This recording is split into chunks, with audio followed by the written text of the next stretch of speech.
pit beside the giant, where the prisoners crawl from light, where his eye makes flesh transparent, skull beneath the skin inside. But the boy remembered some things feed and some things only kill.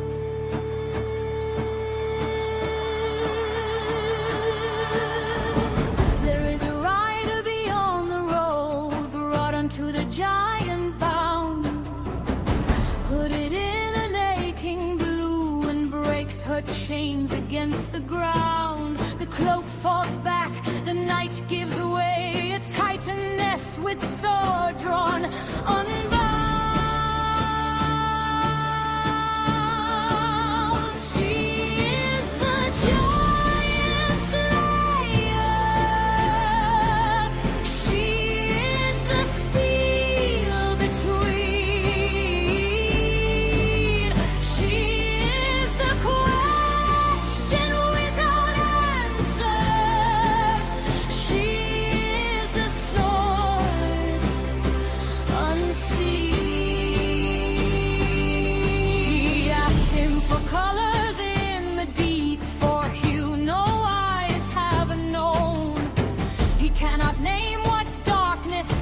When every light has flown, she asked him of a woman by a river, a bridge, and her decision.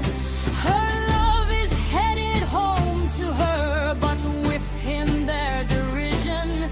Choose both, clever giant, or choose neither. Have nothing or love tainted. I listen and accept your silence. No answer have you stated.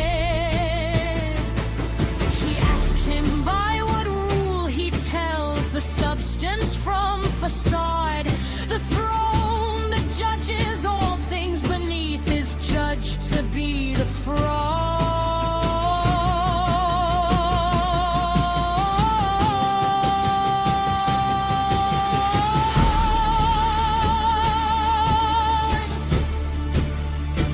She drives her spurs against the steed, the hoofbeats coming double. She drives the blade beneath the ribs, reducing him to rubble.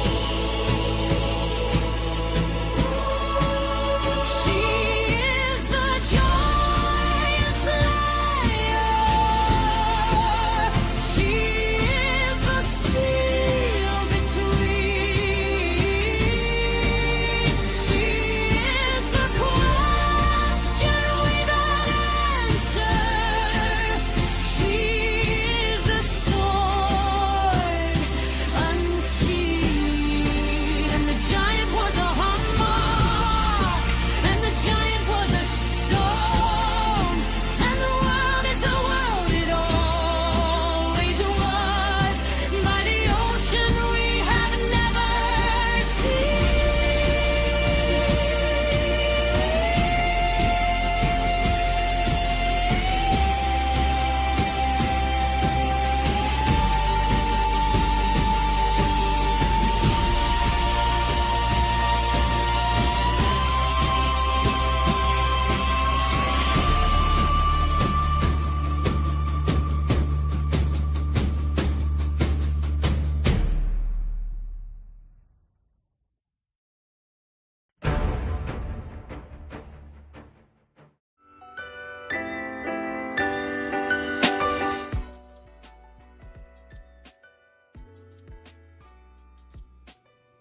All right, I think I'm unmuted.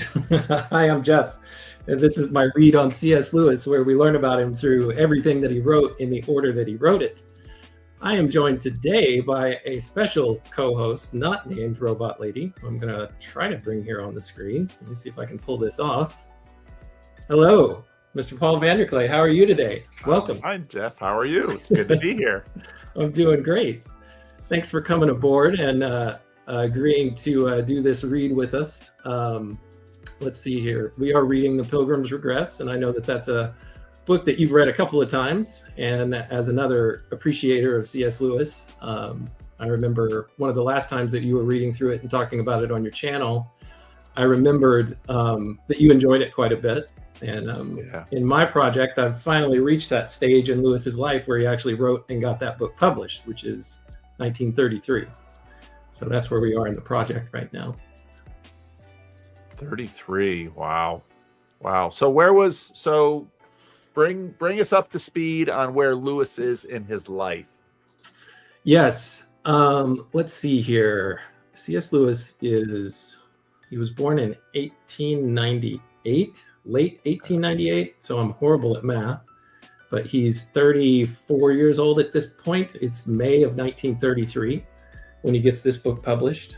He is a tutor of English language and literature at Magdalen College in the Oxford University system. He's been doing that job for about 5 years now. He got elected to a 5-year post, and then you always come up for like re-election, and it's almost like a shoe-in that you get re-elected once you're in. And he hasn't talked about getting re-elected at all in his letters. He talked about it the first time because it was like really significant. He didn't know what he was going to do if he didn't get hired. So yeah. He's been able to be able to pay for himself because his father like paid his way through school. I don't know what's going on with autofocus here, but anyway, his dad recently died in 1929-ish, 1930. I don't know what's going on. Let's see if I can bring this back. Anyway, I'll just be blurry for this episode. So that's where he is. All the way through his Oxford years, he was an atheist. And shortly after his father died, the tumblers started to turn. And there were a handful of milestone events that I was able to track in his letters where I was just like, oh, that's interesting. So there are a few of those that we've talked about. But ultimately, the death of his father, and then he attributes that very famous now conversation late into the night that he had with a walk and talk that he had with J.R.R. Tolkien and Hugo Dyson on the Addison's Walk. Yep. Where basically the wind blew and all the leaves kicked up, and they were essentially telling, I see Chris's comment, asking where Robot Lady is. Robot Lady's got the night off. I killed her. Anyway. She's dead to me. They tell him some things that he really starts to make the connection between the things about myth that he loved in pagan literature that ties to the Christ story in the Gospels. So he slowly converts to Christianity, and this is the very first book that he writes after he's, a converted Christian, The Pilgrim's Regress. And he writes it in like 2 weeks on vacation visiting Arthur, his best friend Arthur in Ireland. So it's almost like a fever dream. But he decides, he wants to tell the story of his spiritual, journey and how he got to this point from the time he was a little boy all the way up until, this stage in his life into the early 30s. Wow. So how long had he been a Christian now by this point? Maybe 3 years, maybe 2.5 years. Yeah. It's funny because, in my conversation with Peugeot talked about the fact that, Peterson will pause and he just sort of tries to calculate everything up. And, then he'll say a Bible verse or something like he did at Arc 2. And when you read this book, if you think Lewis, there's so much in this book. Lewis just processed all of this stuff, and then to just, if you're going to write this book so quickly, it means this is the stuff you've thought through. And now you're just sort of telling it in sort of a fairy tale. It's an astounding thing. Well, it's pretty funny because he wrote a preface to it 10 years after it was published. And it's basically just an apology, like not an answering, but I'm sorry. Of saying, I'm sorry, this was so obscure and hard to penetrate. And I was also not very charitable with some of the people that I was criticizing in it. And, I think if I had it to write again, I would have done it a little bit differently. I would have made it much less obscure. One of the things that he also said was, I just assumed that everybody kind of was dealing with all the same stuff that I was processing and took the exact same journey. And the example that he gives, 10 years later, is he says, I was treating things as commonplace to your average Englishman.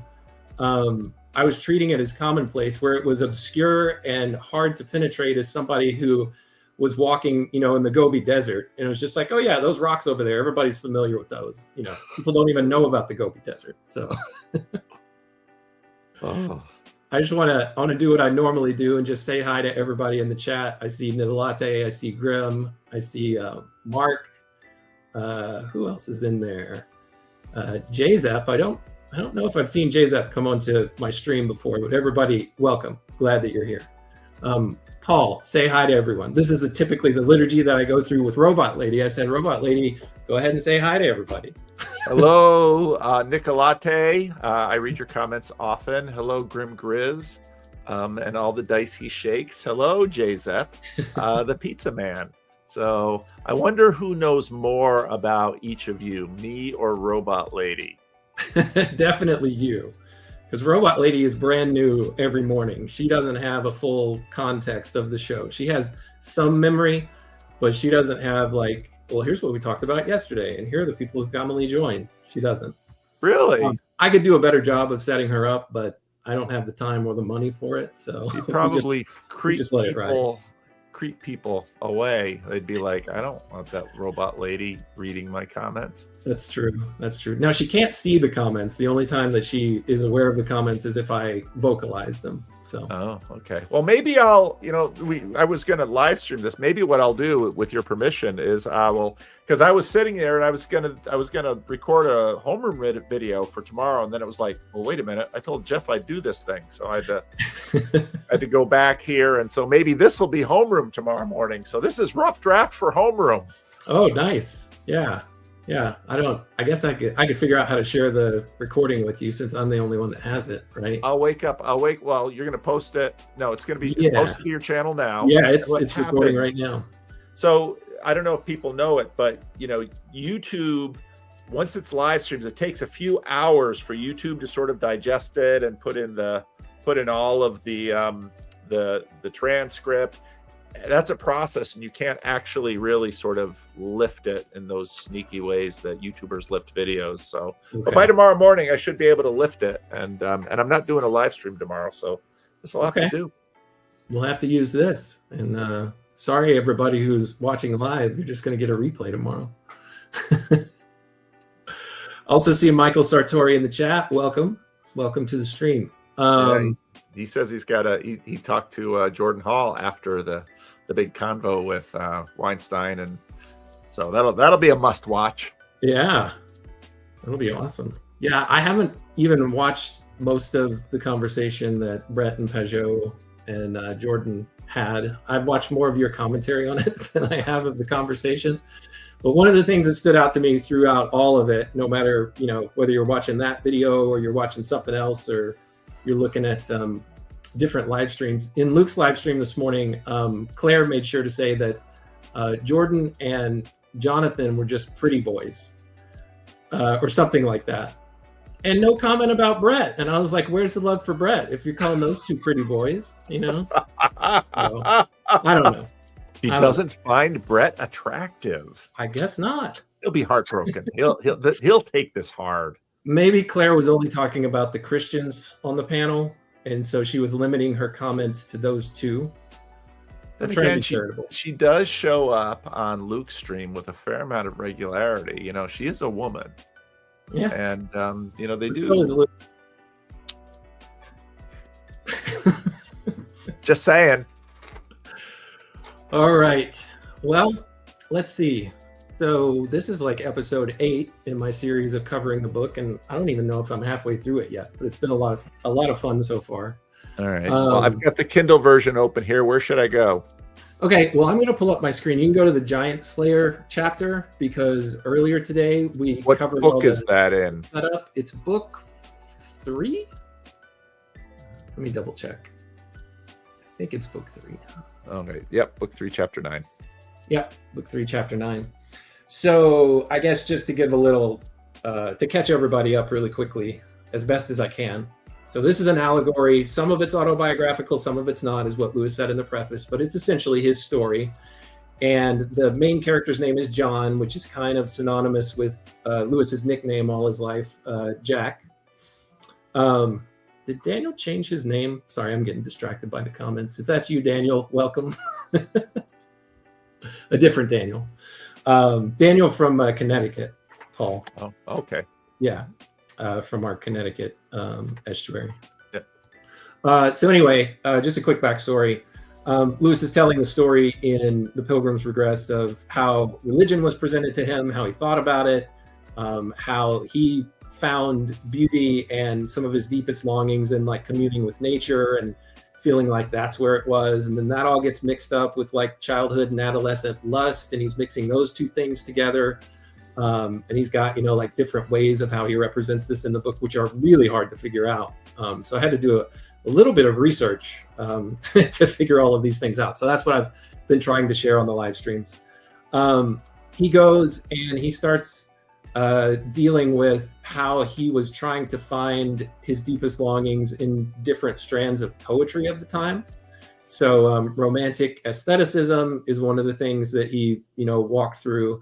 And then another one where people, I guess, that he was wrapped up with in college, the way that it's represented in the book is he goes to this quote laboratory or this salon in this city called Ascropolis, which is basically a town name that kind of means sleaze town or something like that, junk town or whatever. And he gives little running block text where he explains, here's kind of what I was trying to talk about here in the version that I have pulled up. And he essentially says, yeah, I was dealing with like the different movements of poetry, of modern poetry that were showing up in the 1920s. And I was finding them all wanting, you know, initially I was just like, well, these people are so much smarter than me. And so maybe there's something I'm missing. And then eventually, you know, I dismissed it. And so the way that he represents that in the book is all these people gang up on him and they start punching him and kicking him and, and bloodying his mouth and scratching at him and stuff like that. And so his character goes running away from there, and he ends up like wandering around, and he goes into like this valley, this rocky valley, and he comes to like this little pass in the valley, and it's guarded by these prison guards. The John character, because this is all set up as like a dream. It's almost like C.S. Lewis is having this dream. And the prison guards tell him, they're like, where are you headed?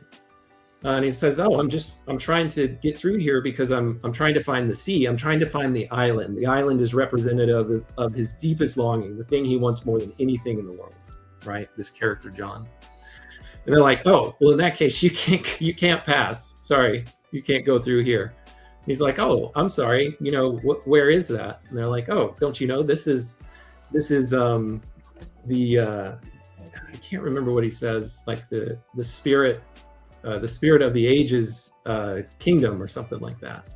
He's like, he basically talks to him about like the Eagles, you know, band of, you know, you can check in, but you can never leave. He says the spirit of the age says, yeah, you can come and hang out here. We love visitors, but we hate deserters.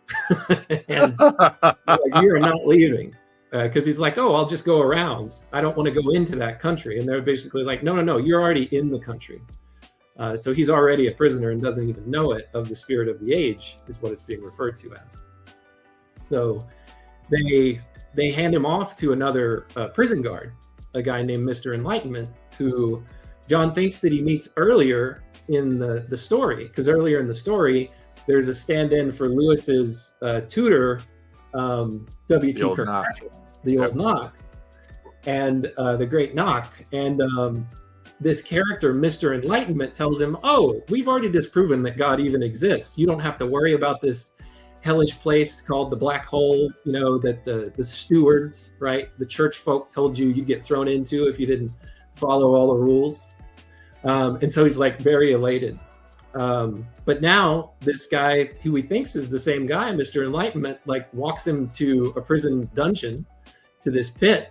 And he's like, wait a second, is that you? And he's like, no, I'm that guy's son, and he and I don't get along. So this guy is like the son of the Enlightenment, and he has some quibbles with his dad, and he doesn't really talk to him. His family doesn't talk about him. They said I can't remember what he said about him, but he's like arrogant is what he says about his dad and all this kind of stuff.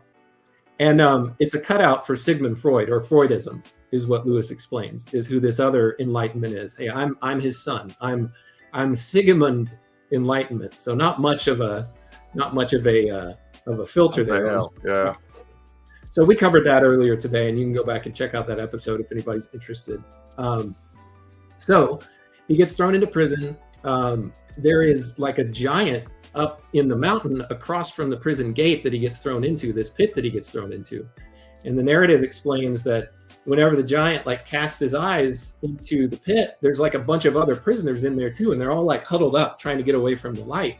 And when his light flashes across them, you can actually see through everything. So you can see the skull through their skin, you can see the brain, you can see the organs, you can see all the bodily fluids like moving around and stuff. And so then the prison guards who come to like give him food start telling him, oh, well, everything that you know or that you see in the world, it's really something else, right? For example, these eggs that I'm giving you, they're just a demonstration of of a bird, essentially, right?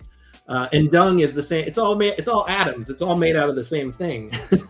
And the prison guards are just like, they're having fun with him and making fun. He even like says some jibes at the women when he talks about the menstrual cycle. And it's just like, dude, come on. The prison guards. And finally, our John character, and Lewis says common sense takes hold of him, and kind of this inkling of reason, coming in through all of this. And he's like, wait a second, those two things are very different. And he says, for example, nature treats food very differently than it treats dung. You're saying they're the same thing. They're not. And then he starts like making fun of him and saying, oh, so you don't believe in a landlord, but it sounds like you believe in the landlady, nature, Mother Nature. He's like, no, that's not what I'm saying. But you're either an idiot or you're either a liar or you're stupid, because you know that there's a difference between eggs and poop. So he's in prison, he's stuck there, and that's where we pick up the story, is what happens next. There's a giant slayer that shows up on the scene, and we got to listen to a song at the beginning of our live stream and see a cool little image of what she looks like. So we'll read about that now. So typically, Paul, I'll read and Robot Lady comments, but I'm happy to have you do the reading, and we can comment as we go along, and I've got several chapters to cover that we can move through, but we'll go only as long as you can stay. Okay. Well, I think it's helpful. I loved when I read it, when this vision sort of sees through everything, and things are, of course, just their constituent dead material parts. I mean, it's just such a perfect picture for what John Vervaeke calls the meaning crisis, because when you're looking at a human being, you're just looking at this series of cause and effect. And of course, this is deeply tied to the book that Lewis will write quite a bit later, Miracles, when he talks about the whole show. Everything is just this long, intricate cause and effect. And of course, I haven't really thought about this stuff quite a bit lately. But the conversation with Brett Weinstein and Jonathan, and the eye candy, Jonathan and Jordan, according to Claire. But also, I mean, I can't wait for Craig Biddle to release my conversation with him. And he was doing a live stream today, and there were like hardly anybody there.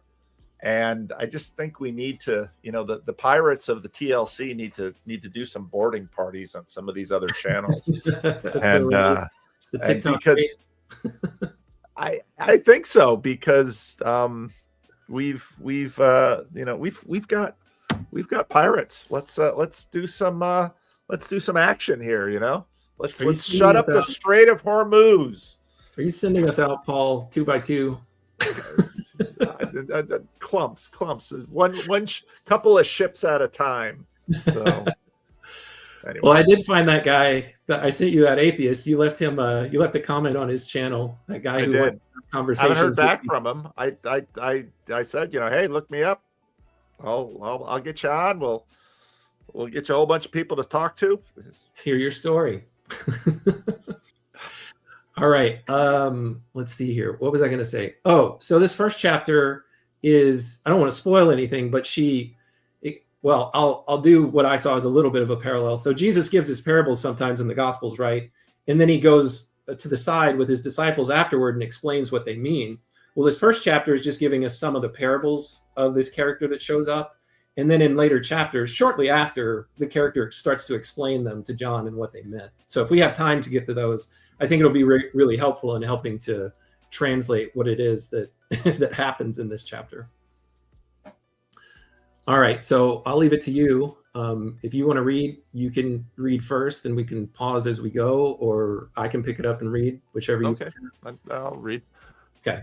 When they came out into the air, John blinked a little, but not much, for they were still only half light under the shadow of the giant, who was very angry, with smoke coming out of his mouth, so that he looked more like a volcano than an ordinary mountain. Now John gave himself up for lost, but just as the jailer dragged him up to the giant's feet and had cleared his throat and begun, "The case against the prisoner," there was a commotion and a sound of horses' hooves. The jailer looked around, and even the giant took his terrible eyes off John and looked round. And last of all, John himself looked round too. They saw some of the guard coming towards them, leading a great black stallion. And in it was seated a figure wound in a cloak of blue, which was hooded over the head and came down, concealing the face. "Another prisoner, Lord," said the leader of the guards.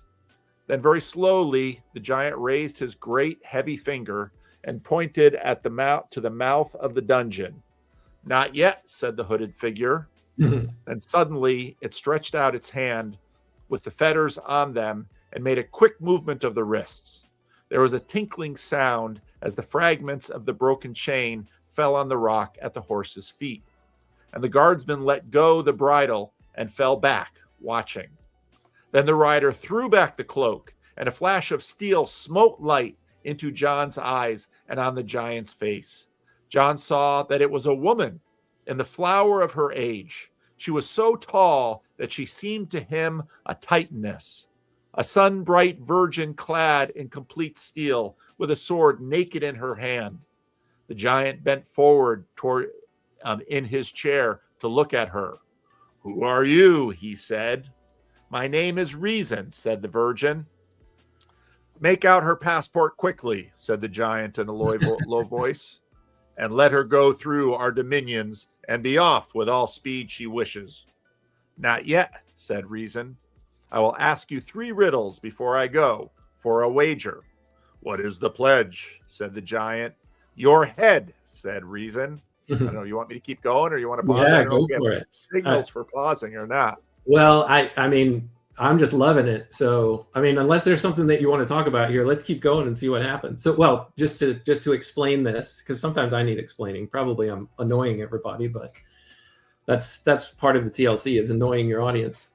Exactly. So we have this hooded figure in a blue cloak that shows up on a horse that's being brought in by the prison guards, also being brought to the giant and saying, "What do you want us to do with this person?" And she's in shackles. We don't know she's a she yet until, what we just got described right here. And once he knows who she is, he's like, "Let her go. We don't need her here. Move along. Get her through. Get her passport. Get her out of here." And she's like, "Nope, not yet. I have some business to attend to here." And like she already just adeptly got out of her shackles, and she's ready to throw down, apparently. So let's see what happens. "What is the pledge?" says the giant. "Your head," said Reason. There was silence for a time among the mountains. "Well," said the giant at last, "what must be, must be. Ask on." "This is my first riddle," said Reason. "What is the color of things in dark places? Of fish in the depth of the sea, or of the entrails of the body of man?" "I cannot say," said the giant.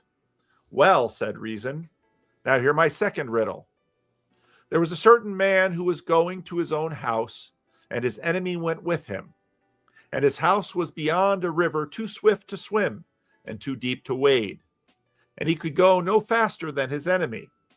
While he was on his journey, his wife sent to him and said, "You know that there is only one bridge across the river.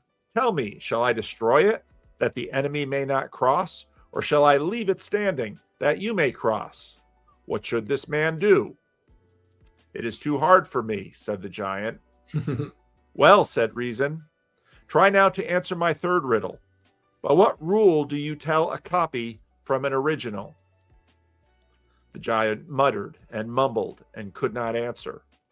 And Reason set spurs in her stallion, and it leaped up to the giant's mossy knees and galloped up his foreleg till she plunged her sword into his heart. And there was a noise and a crumbling like a landslide, and the huge carcass settled down, and the spirit of the age became what he had seemed to be at first, a sprawling hummock of rock. All right. So this is where I'll typically ask Robot Lady some questions. So I'll ask you some questions first, Paul, but I'll give a quick little summary as I understand it. So Lady Reason shows up. She throws back her hood. She pulls out a sword. She looks like a titaness to John. She's gigantic. And she calls out this spirit of the age, this giant rock who kind of controls the land and is essentially the sovereign over all of this land that John finds himself imprisoned in now. And she says, I have 3 riddles for you, sir. If you can't answer them, I'll have your head. What I did find interesting, though, is the giant never said, well, wait, what do I get if I win? He just kind of capitulates to it. Well, so to speak, he does capitulate to it. He loses his head, not literally in the story, but he actually gets stabbed in the heart. But anyway, she says, I've got these 3 riddles for you that you need to answer. And he can't really answer any of them. So the first riddle is, what are the color of things that we have that light has no access to, right? How do you know what color things are when you can't actually see them? Her second one is this really, it was hard to figure out. Fortunately, Reason explains what these all mean in the coming chapters. But the next one is about a lady who's at home, and the only way to get home is to cross this bridge with this, roaring rapid river that's too deep to wade through, and currents are too strong to swim across. And she's waiting for her husband to come home, and he's traveling basically with an enemy next to him. And so it's just like, well, the only way for him to get home is the enemy has to come along the bridge as well.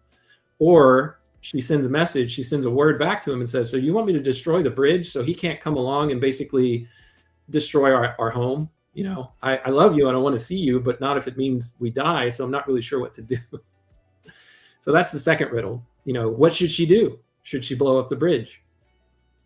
And then the third one is, what was it? That was the third one. I'm sorry. No. The third one. How do you tell a copy from an original? How do you tell a copy from an original? And she goes on to explain what this is about later on, but I'll spoil a little bit of it because this is essentially Freudianism that says, well, this desire that you have is really, a mother love. It's an Oedipus complex, or it would be this thing that you're feeling. It's really this other thing. The deeper thing that you've got to see through is this to find it. So Lewis's contention with this type of way of framing things was, well, wait a second. How do you know that? He basically says sometimes that it's just, sexual desire is the thing that you're really craving. Right. And Lewis just says, well, how do you know that sexual desire actually isn't the copy and the original is this deeper longing desire that I can't access? Right. And one of Lewis's other points is, well, sex is available a lot and people still have this really longing desire. It doesn't satisfy it. So if I'm not getting the thing, if I'm not happy with the thing that I received, then how can that be it? But anyway, that's the third riddle that she poses to the giant. He can't answer any of them, so she slays the giant, a la the Giant Slayer. So, Robot Lady, Paul, what do you think about all this?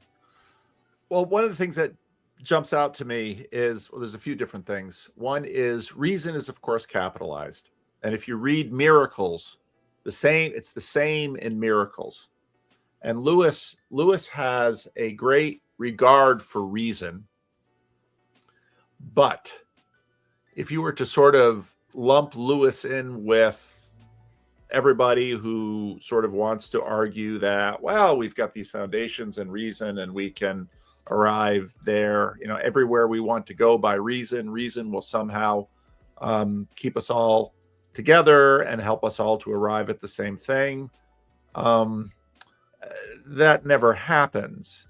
And so for Lewis, especially in Miracles, reason is in some ways very much a heavenly thing. And while we might participate in it here, reason with a capital R is something that we sort of aspire to. And I also think it's more along the lines of, let's say, when John Vervaeke sort of dismisses let's say calculation as well, reason is just sort of following along a little track linearly. It's got to be more embodied. So but it's interesting, and that she's a virgin. And I would assume she is she is the kind of virgin that cannot be despoiled, let's say. And in that sense, she is she is in some ways from another world, but she visits here and rides through and has things to do. Yeah. It's fascinating too, because I pulled up this picture again because there was some neat imagery that I saw, and I don't even know if Lewis intended this as symbolism, but I'm trying to find the name of it while you were talking. I'm not sure that I'll be able to pull it up, but when I was doing a little bit of research, this longing desire, like this deep desire that the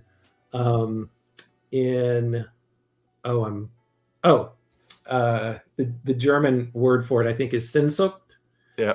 You're not pronouncing that right, but this deep longing desire that Lewis is talking about, that he's always felt his entire life, and that many people have described in one way or another, that we all feel on some level, that it's been represented in literature by like this blue flower, and I can't remember the name of it, but I think it's in French literature and French poetry where it first started showing up. And I found it interesting that her cloak is this blue color. And I don't know if that was what was intended by Lewis or not, but later on in the story, she refers to herself as she talks about her father, right? And you'll get to meet him on your journey or something like that. And so the illusion is that her father is God, right?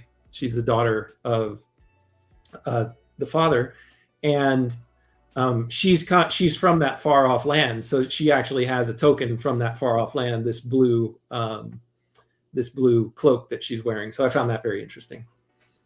It's also interesting how so the spirit of the age looks massive and undefeatable. I mean, that's sort of the idea behind a giant, but it is so easily and quickly dispatched. And I think that would probably bother some readers. They're looking for, more of you've been playing the whole video game and now you're getting to the final boss and, you want all of this. But the spirit of the age is, as giants are, they're all show and little substance. I don't know if there was this anime series from Japan with these massive walls, and then these giants that come in. Yeah, that it. And it was so interesting because the guardians that were all swooping down with these things, they'd have a sword and they'd cut, and when you cut open the giants, they're just all full of gas, and they just kind of move.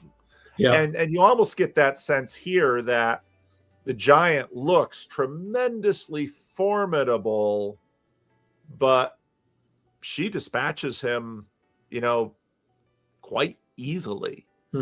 Now, part of this, of course, is she's dispatching him for John, but it's that kind of quality here where it's first person out, and so that's just sort of the nature of this. Lewis, it always annoyed me too at the end of the Great Divorce, it's another dream story. Mm-hmm. And it's just kind of like, yeah, okay. But anyway, so. Well, yeah, there's kind of that dissatisfaction with it. Well, that's how it ends? What? Wait, Yeah. I wanted satisfaction. I wanted resolution. I think that's kind of Lewis's point, though. Like, that's a common theme where he's talking, even when he talks about the island in this book, he's like, it's just the memory of a thing that I knew that I longed for, and my best version of what I think that looked like or sounded like are these things that I'm describing, but I can't even describe it because it disappears as soon as I try to start to describe it. Yeah. And the way that the Great Divorce ends is almost like that sense of, whoa, wait a second, what's going on? I want to see what happens. Yeah. So we've got another couple of chapters, and we've been going for, I don't know, about 40 minutes or so. But I also see what time it is on the clock for you. So if you need to leave, that's fine. I can pick up the rest at my next opportunity. All right. Well, yeah, I should. I will maybe, again, with your permission, post this tomorrow morning, and maybe some more people then will be aware of your project. And actually, I think that is why Paul wears. Is that why do I wear? Oh, the flower. Oh, yes. It's called de Bloom from German Romanticism. Novalis' unfinished 1802 novel Heinrich von Offerdingen. Anyway, he dreams of a blue flower in that book that he can't quite reach, and that becomes the symbol for Sehnsucht, that aching, unsatisfiable longing for something beyond. Wasn't there in, which one was it? It was the movie with the robots and the Sixth Sense kid, AI. Yeah, the Steven underwater. Wasn't there a blue thing underwater? Man, I don't remember. It's been so long since I've seen that movie. Yeah. Yes, PVK is the unreachable flower.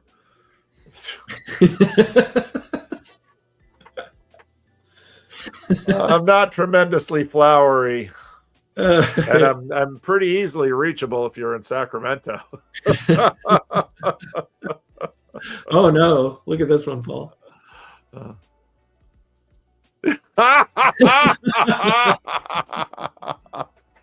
Indeed. So nice little teaser on I really and actually, then he just to give a little taster for what's coming, if I recall. Let's read a little bit more. I can't. Now we're into book 4, and the book transitions are important. So yeah, let's read a little bit more. Okay. The guards had fled. Oh, we should read Bacon. Yeah, of all people, Bacon. has to say. Doth any man doubt that if there were taken out of men's minds vain opinions, flattering hopes, false valuations, imaginations, as one would, and the like, but it would leave the minds of a number of men poor shrunken things, full of melancholy and indisposition, and unpleasing to themselves. I have a little note before you start reading here where Lewis was just kind of adding his decoder rings to this thing 10 years later. He says, but those who have been Freudianized too long are incurable. So I think he's talking about himself right here.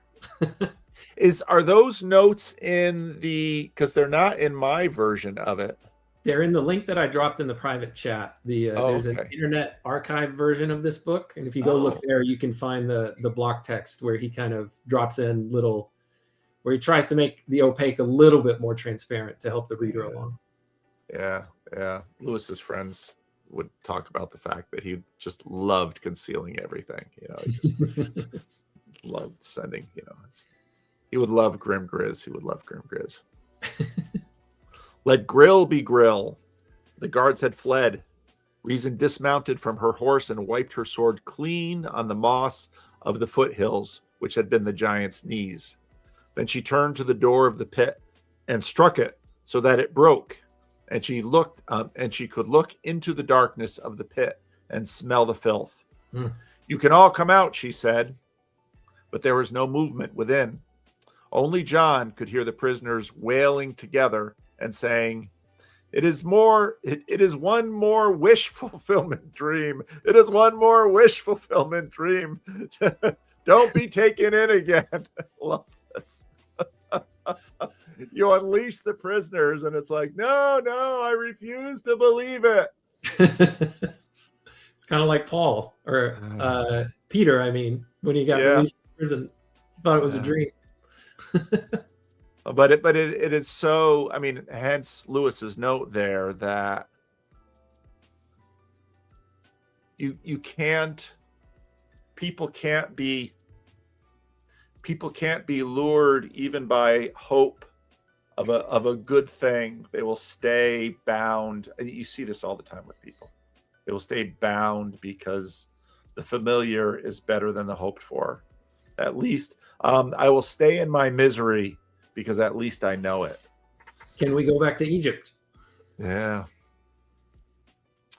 But presently Master Parrot came to the mouth of the pit and said, there's no good trying to fool us. Once bit, twice shy. Then he put out his tongue and retired. The Psittacosis is Lewis in these books sometimes. I see why you use Robot Lady. I'm really hoping that they're going to integrate a good AI engine in with Kindle, because that would really be helpful for some of these books to just be able to. Anyway, the psittacosis is a very obstinate disorder, said Reason, and she turned to mount the black horse. May I come with you, lady? Said John. You may come until you are tired, said Reason. And again, I really liked this because, being with something like Reason, we are weak, and we can't keep up. And it's interesting that Reason doesn't sort of force these pathetic prisoners out of the prison of the spirit of the age. It's fun. Archetype and ectype. Ooh, this is fun. Now, let me add to this for a second, because I looked this up and I just try to share a little bit of knowledge when I can, if I have some. So let me switch to this for a second. I'm not sharing my screen. Let me share that really quickly. Add to stage. There we go. Archetype and ectype. So archetype and ectype are a paired distinction borrowed from Greek. Archetypon or archetypon, not sure how to say that in Greek, meaning the original pattern, and ectypon or ectypon, meaning the copy or imprint made from it. Think of a signet ring, archetype, pressing into wax, ectype, same shape, same image, but one is the source and the other is the derived likeness. Yeah. So there you go. Because the typon, the arche, is of course the first, or the above, the ruling, and then the ek is the Greek prefix from. So it's from the type, and it's the arche type. It's the ruling type. And so that arche is such a fun word in Greek because it is both first and in terms of ordinal, but it is also first in terms of preeminence. So and of course this will have everything to do with his taking Freud apart, which you just said about sexual desire. Is everything just sexual desire, or does say, following Augustine, does sexual desire actually point to a greater love? In my dream I saw them set off together, John walking by the lady's stirrup, and I saw them go up to the rocky valley where John had gone on the night of his capture. They found the pass unguarded and gave back an echo to the horses' hoofs. And then in a moment, they were out of the mountain country and going down a grassy slope into the land beyond. There were few trees and bare, and it was cold. But presently John looked aside and saw a crocus in the grass. For the first time for many days, the old sweetness pierced through John's heart, said such. Because for Lewis, it's a joyful longing, and it's, you know, it has pain and joy and longing. It has all of those things all mixed together. Just a quick note here from this is my crack research staff, by the way. Oh, okay. Coming in the clutch. Nidalate gives us a definition of psittacosis, a bird disease transferable from master parrot to humans. This master parrot character is pretty hilarious because he was the one who was basically reciting, as the guard said, his catechisms anytime that John started to have his common sense challenge some of these things. And he basically just presents what Lewis would later, you know, write in his essay and call bulverism. So the parrot is like, oh, well, you just say 2 + 2 = 4 because you're a mathematician. Or you just say the landlord is real because you're a steward, you know, things like that. So right.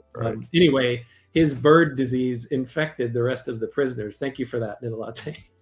It's so funny because, again, with Craig Biddle, I mean, he kept pressing me, why do you believe in God? I said, because my parents taught me. That should be a perfectly understandable reason.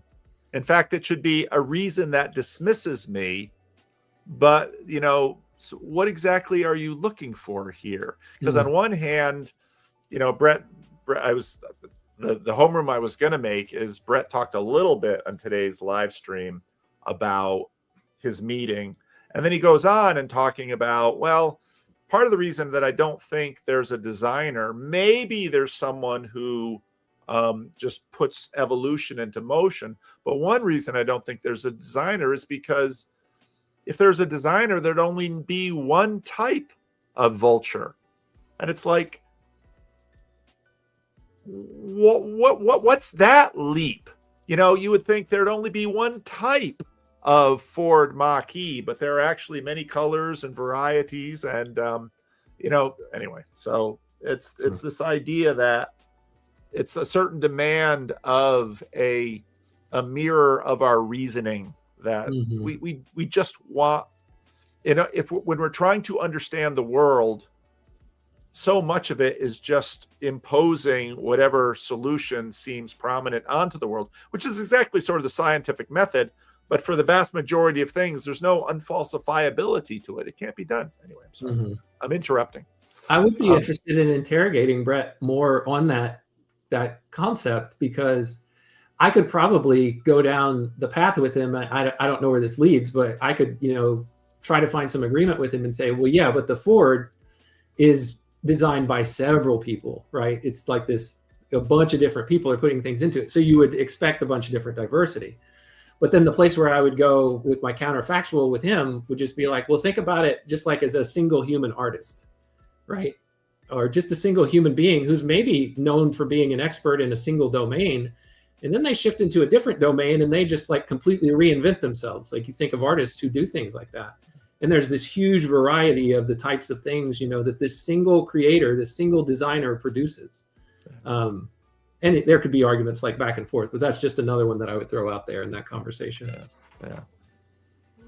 All right, let's see. For the first time for many days, the old sweetness pierced through John's heart. And the next moment he was trying to call back the sounds of the birds wheeling over the island and the green of the waves breaking on its sand. For they had all flashed about him, but so quickly that they had gone before he knew. His eyes were wet.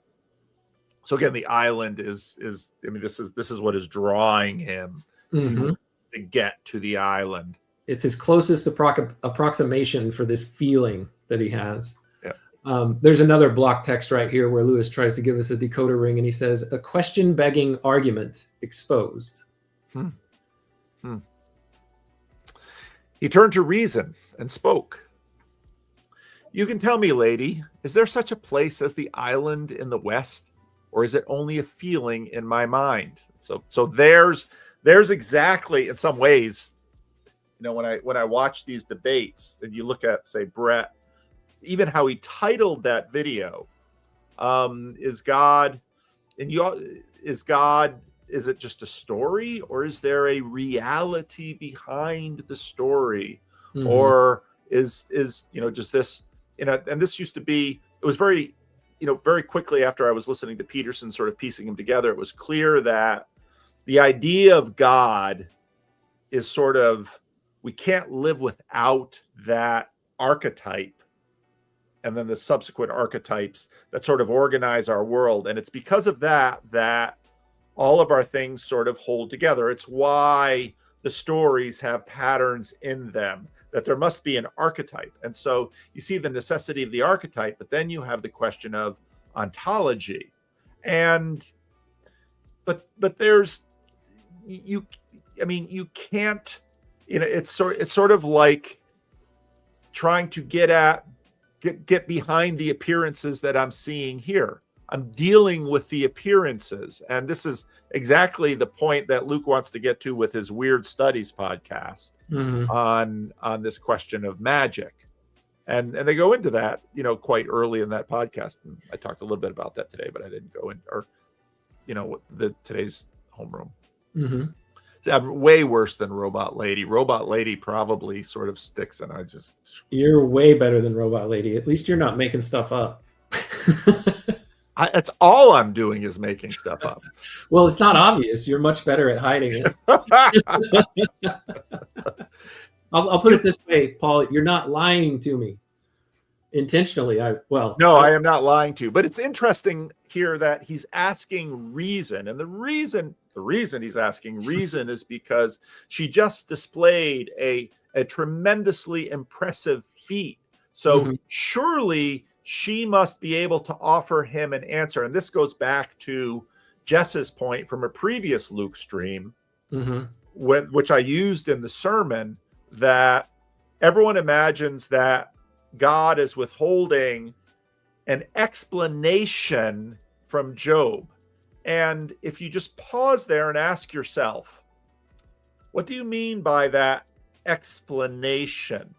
If the Lord gives Job an explanation, what will happen? And this again, I've told you this before. This again goes back to this Mother Teresa story where someone finds Mother Teresa and says, I want you to pray for me. Well, what do you want to pray for? I want you to pray for clarity. I don't know, but quite likely when people look for that, they are looking for an explanation, and the explanation is supposed to be this magical thing and so what John wants is that reason will deliver the island to him. And there's no, well, once you sort of understand this, you begin to realize that, okay, reason's very impressive, but what you're asking for, you should pay more attention to look at what you're asking for. And that might help. You learn something. So can you tell me, lady, is there such a place as the island in the West? Or is it my own feeling of my own mind? I cannot tell you, said she, because you do not know. This reminds me so much of all this stuff in the Matrix. But I can tell you, what is it? But yeah, read that again. I cannot tell you, said she, because you do not know. And it's this whole idea of the oracle from the Matrix. Yes. Yep. But but I can tell you only what you know. What you know. Yeah. Right. I can't explain things to you that you don't know. And I'll interrupt you, Paul, interrupting yourself, interrupting reading. That's fine. There's a recurring pattern that's happened a few times in the book already where the narrator will say, but John couldn't understand, or he didn't ask questions because he wasn't at the age of asking questions yet, or he couldn't understand because he wasn't at the age of understanding yet. Right. And that's that recurring theme. And here it happens again. And my favorite example from Lewis of this is the child learns something about sex. And so asks the adult, will there be chocolate? And of course, the adult is sitting there thinking, well, you could include chocolate and, you know, your sexual adventure with your lover, but that'd be burying the lead. Right. You don't know enough to know you can't handle any of this via the tools you're using to approach it with. Mm-hmm. And again, part of what, you know, Vervaeke was really good at this, and it really helped me see it. It was a conversation he had with Peugeot, is that modernity flattens everything. And we think that there's no question that can't be answered. And, that's a rather bold statement, because again, what it obscures is the fact that questioners and answerers are not flat themselves. The child that asks the adult about sex and chocolate, the child, you know, reality doesn't work this way. And so much of modernity is, well, you can give me the answer. Well, you know, often in real life, answers are not verbal. And often, you know, and it's, to me, it also reminds me of Jesus. They're in Luke, they're on the way down to Jerusalem, and Jesus says, by the way, we're going to go to Jerusalem. I'm going to be arrested, handed over to the Gentiles, crucified, and on the third day I'll rise from the dead. And just watch the disciples' response. The third day rise from the dead. Nobody shows up Sunday morning, Easter Sunday morning, with a welcome back cake. You know, the women, what he said just completely, and so often, and this is the part of the Mother Teresa thing, so often we ask God, you know, show me, tell me. And it's sort of like, this isn't a hard thing to know. It's like if you were a child and you could go back in time and talk to young Jeff P. and the child would ask you questions.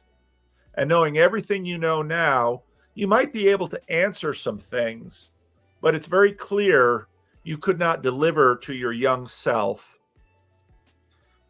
most of what you know now. Mm-hmm.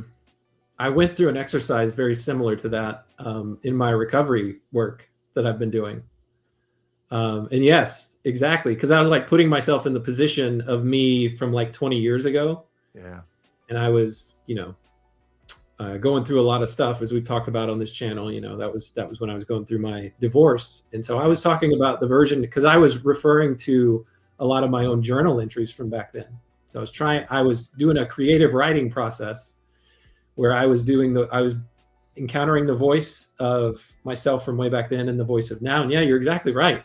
It's just like, I could say so many things to him, but it would like destroy him to hear this in the fragile position that he was in at this stage in his life and what was going on right then. Yeah. And we know from, let's say, chaplains and police that have to knock on doors and deliver the unimaginable to people. We know about trauma. We know about shock. I mean, in many cases, like a soldier, you know, a soldier's spouse, they see a car pull up and someone in a uniform and someone that looks like a chaplain are walking to the door. You know, it's you know, just a breaker goes off, bang. Mm-hmm. And they're probably going to have years to unpack it. So here she's just delivered him, and the island, I want to know about the island. But I can tell you only what you know. I can bring things out of the dark part of your mind into the light part of it. Mm. But now you ask me what is not even in the dark of your mind. Even if it were only a feeling in my own mind, would it be a bad feeling? I have nothing to tell you of good and bad. Reason. Oh, where is Sam Harris? Sam Harris has a bone to pick with C.S. Lewis on that topic. That's right. I mean, this, said John, and this you can tell me. Is it true that it must always end in brown girls? That's his stand-in for lust. That's Lewis's Right, stand-in right, for lust. right. Yeah, sexual desire. But of course, and that's so often true of a lot of these older books of Lewis. You read them and it's like, oh, I'm surprised he hasn't been canceled. Well, we had a whole thing about trying to wade through this awkwardness and how to deal with it 2 episodes ago. If you want to watch me very awkwardly and clumsily navigate through that. All right. Must it always end in brown girls? Or rather, that it really begins from brown girls? Of course, he's still processing Freud, of course, here. Mm-hmm. They said it is all pretense, all a disguise for lust. And what do you think of that saying? It is very like that, said John. Both are sweet. Both are full of longing. The one runs into the other. They are very alike. See, what's he doing? He's using reason. He's conceding, yeah. Yep. Indeed they are, said the lady. But do you not remember my third riddle about the copy and the original? I could not understand it. Most of us couldn't, John. Don't worry. Well, now you shall. The people in the country we have just left have seen that your love for the island is very like your love for the brown girls. Therefore, they say that one is a copy of the other. They would also say that you have followed me because I am like your mother, and that you trust in me, and that your trust in me is a copy of your love for your mother. And then they would say again that your love for your mother is a copy of your love for the brown girls. And so they would come full circle. And what should I answer them? You would say, perhaps one is a copy of the other, but which is the copy of which? I never thought of that. I'll pause you for a second. There's some more block letters here, and it's his decoder ring. He says, the sciences bring you to the facts, he has in scare quotes, the philosophy they claim to derive from them. The circularity. Right. I asked Craig Biddle if facts were things. I don't know. I'd love to talk to him again. I don't know if he enjoyed it near as much as I did. But the problem is that I could probably see him coming because he's part of the spirit of the age. Then he could see me coming because, you know, as Jonathan Peugeot continues to frustratingly demonstrate on YouTube, it's difficult for two sides to talk. Yeah. All right. You're not yet of an age to have thought much, said Reason, but you must see that if two things are alike, then it is a further question whether the first is copied from the second, or the second from the first, or both from a third. What would the third be? See, here's a problem of living in flatland, to go into another Lewis thing. Some have thought that all these loves were copies of our love for the landlord. But surely they have considered that and rejected that. Their sciences have disproved it. They could not have, for their sciences are not concerned at all with the general relations of this country, or to anything that may lie east of it or west of it. They indeed will tell you that their researches have proved that if two things are similar, the fair one is always a copy of the foul one. But their own reason to say so is that they have already decided that the fairest things of all, that is the landlord, and if you like the mountains and the islands are mere copies of this country, they pretend that their researches lead to that doctrine. In fact, they assume that doctrine first and interpret their researches by it, which is your point about the fact. What is this part right here where he says is always a copy? I missed it. If two things are similar, the fair one is always a copy of the foul one. What's she saying right there? Well, I think that's part of the business. I think for Lewis, that might be Lewis, Platonist that he is, the lower things are lesser than the upper things. Mm. And because the spirit of the age and the scientists must start with the lower things that are, we project upward and we idealize. So true love is merely an idealized projection of the lust that we feel in our loins. Okay, that makes sense. Yeah, that is what he's saying here, because that's just what has been running consistently through the narrative so far. Yeah. Okay, sorry, go ahead. But they have reasons for assuming it.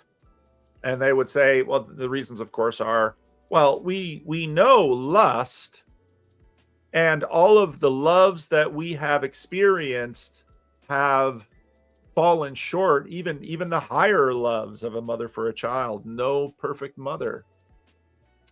But they have none, for they have ceased to listen to the only people who could tell them anything about it. Who are they? They are the younger sisters of mine, and their names are philosophy and theology. Sisters, who is your father? You will know sooner than you wish. Oh, yeah. And now the evening was falling, and they were near a little farm. So they turned in there and asked a night's lodging of the farmer, which was readily given them. Huh. That's a good place to stop.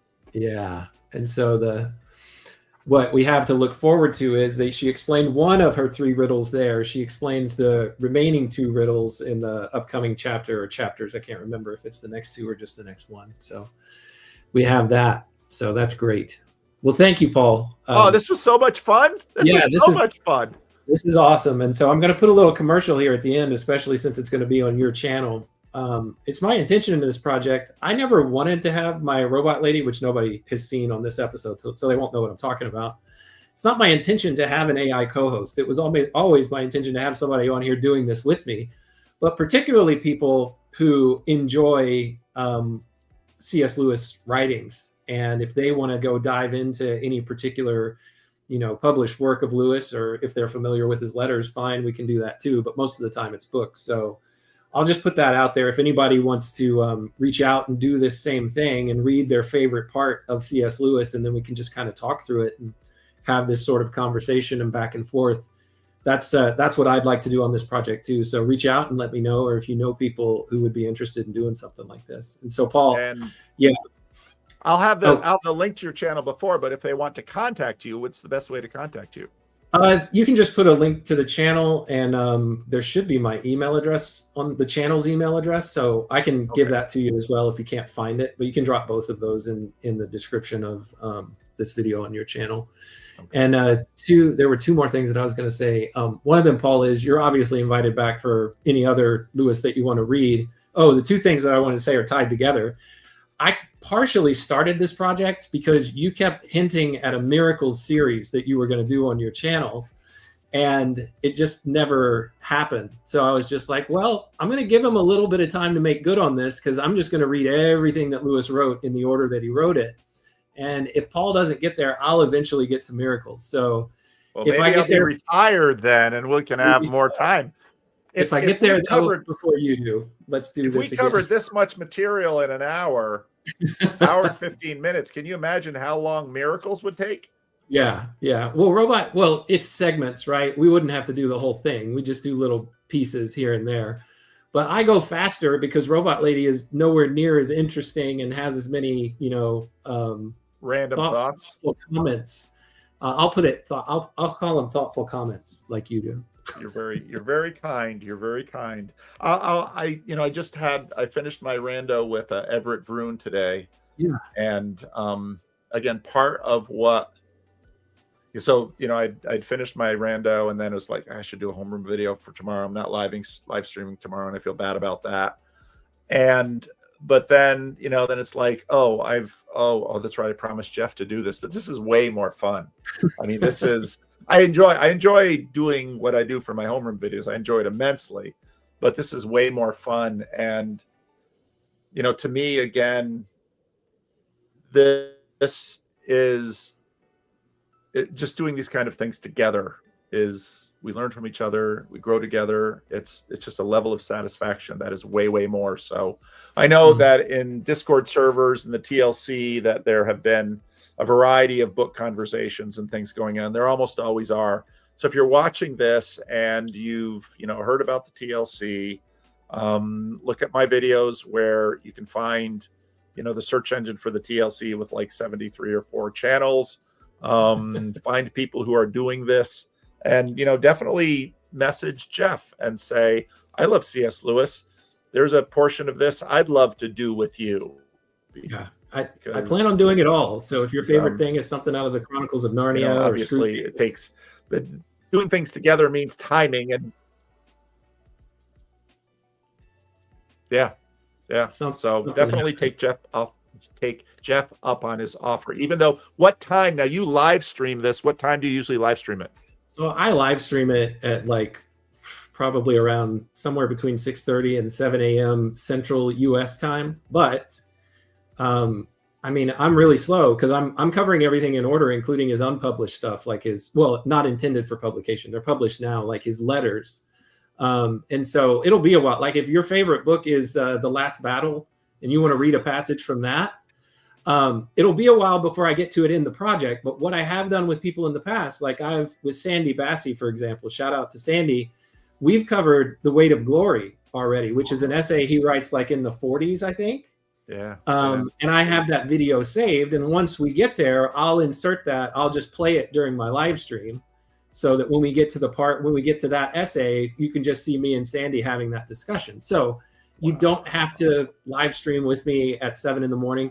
We could try to coordinate a live stream if you want to cover the material that I'm in right there. So for example, if there's a part of the Pilgrim's Regress and there's a weirdo out there that really loves it and knows this book, and they want to cover a part of the book that we haven't covered yet, obviously we can do a live stream on that. But anything else that's upcoming, whatever your favorite thing is, we can record something and have that conversation and bring it in later. Okay. It'll be a while, and I'll give you permission if you have a channel that you want to put it out onto, you can do that.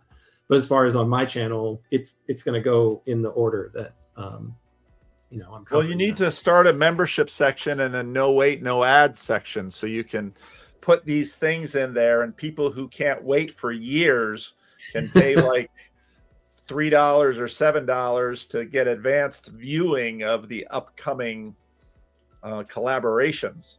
That's true. I'm trying to keep everything ad-free, pay-free, nothing. It's all free. That's what I'm trying to do.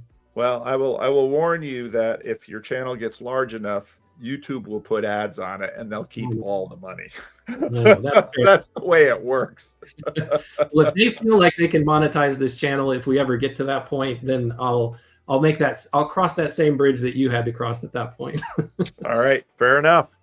All right. Well, thanks, Paul. I'll let you go. I'll drop you off stage. Really appreciate it. And yeah, if you want to come back for miracles or anything else, you're always welcome. Just let me know. Okay, sounds good. Take care. All right. Well, that's it. That was our special guest co-host, little Thief in the Night, Thief in the Afternoon event. Anyway, yeah, thanks so much, everybody, for joining. Nidalate, Daniel, J-Zep. Let me go through the list here. E. Olson, I didn't get a chance to say hi. Ron, I see that you showed up. If I missed anybody, I apologize. CW, good to see you again. Mark S., glad that everybody could make it. Grizz. Oh, Free Aurelian, Nick, didn't see that you were here. Glad that you stopped by. So yeah, that's everything that I've got. Thank you everyone so much for your time, your attention, and your contributions. They are always wanted and welcome. And until next time, when we continue our read on C.S. Lewis together, everyone, take care.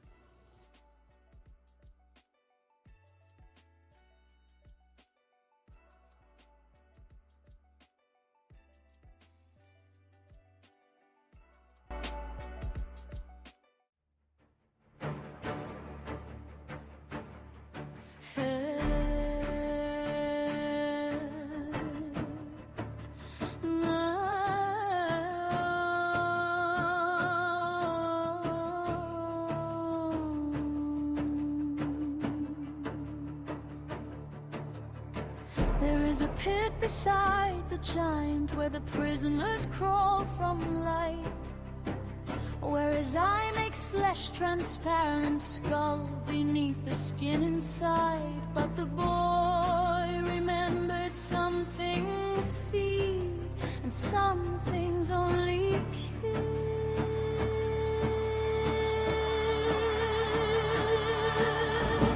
There is a rider beyond the road, brought unto the giant bound, hooded in an aching blue, and breaks her chains against the ground. The cloak falls back, the night gives way, a titaness with sword drawn, unbound.